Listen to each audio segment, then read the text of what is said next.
Oke, yang pertama kita bahas yaitu ilmu kimia. Nah, pasti kan sudah sering yang dengar kata ilmu kimia, tapi kalau disuruh lebih jelasin tentang kimia pasti ada dari antara kita yang belum tahu. Nah, untuk lebih jelasnya saya akan jelaskan tentang ilmu kimia. Tentang ilmu kimia. Nah, kimia adalah ilmu yang mempelajari komposisi, sifat, dan perubahan materi. Nah, yang kedua itu adalah metode ilmiah.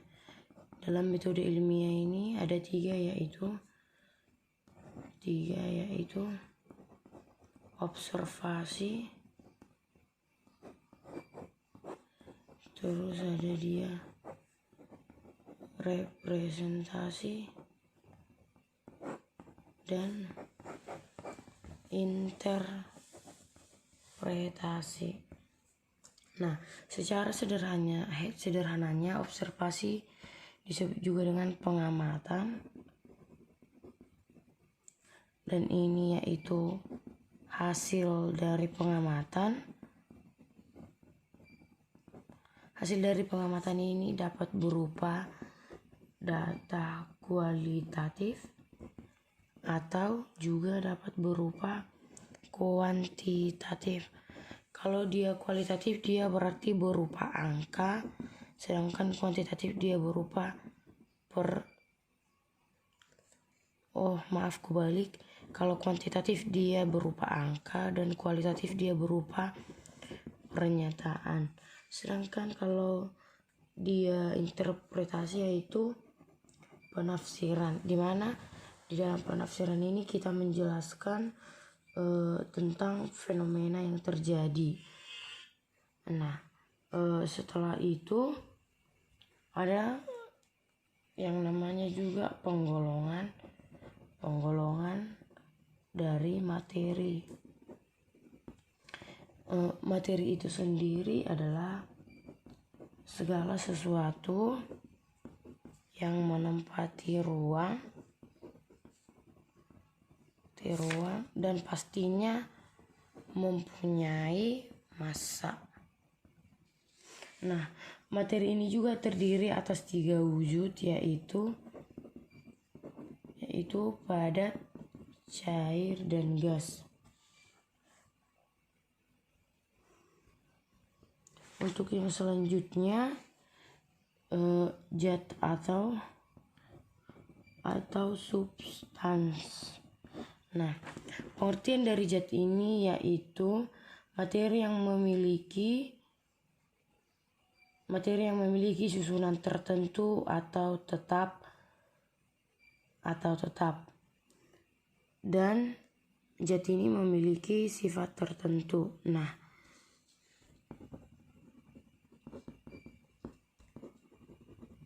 memiliki susunan tertentu atau tetap, dan juga dia sifatnya tertentu.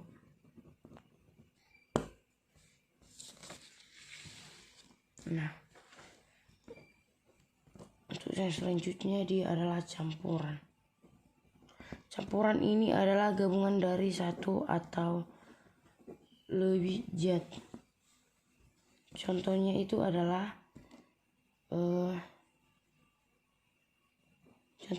adalah teh manis. Teh manis ini adalah pencampuran dari 2 bahan yaitu air sebagai pelarut dan bubuk teh atau juga gula. Nah, berarti teh manis ini terdiri dari gabungan dari 3 zat yaitu air sebagai pelarut, bubuk teh, dan gula.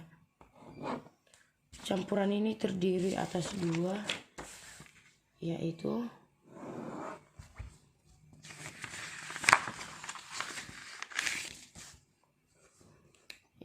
campuran homogen dan campuran heterogen.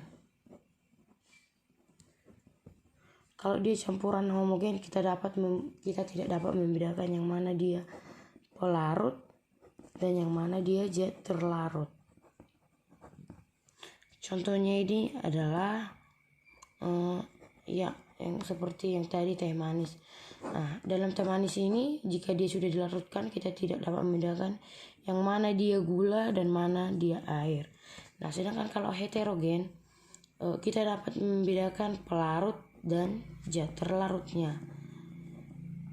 Contohnya itu adalah ini, air plus minyak.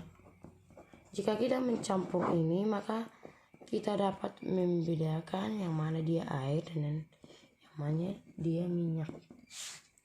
Yang selanjutnya itu adalah unsur atau elemen. Unsur atau elemen ini adalah suatu zat yang tidak dapat dipisah atau dibagi. Contohnya itu adalah hidrogen atau juga dia kalsium. Untuk yang selanjutnya itu adalah senyawa. Senyawa adalah gabungan dari dua atau lebih unsur.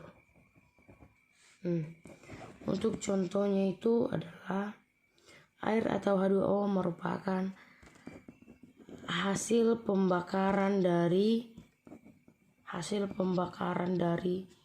gas hidrogen atau H dan oksigen. Air adalah contoh senyawa yang tiap molekulnya terdiri dari dua unsur hidrogen dan satu unsur oksigen.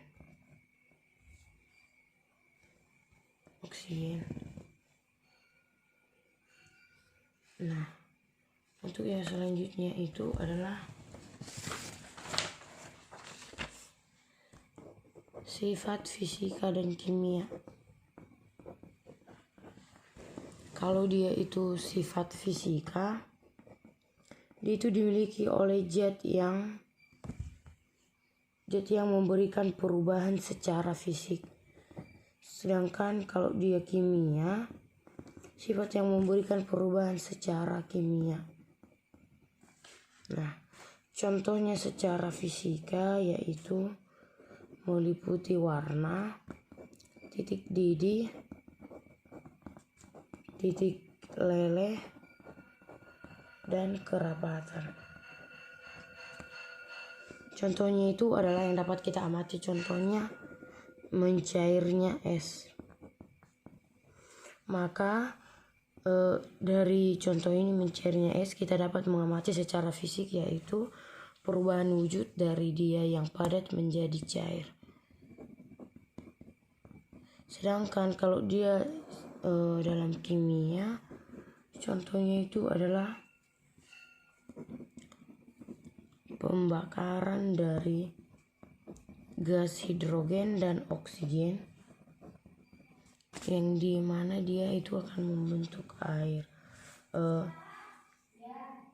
Komposisi air yang terbentuk ini mempunyai komposisi yang berbeda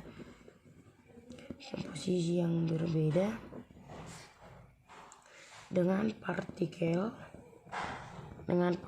pembentuknya itu oksigen dan hidrogen.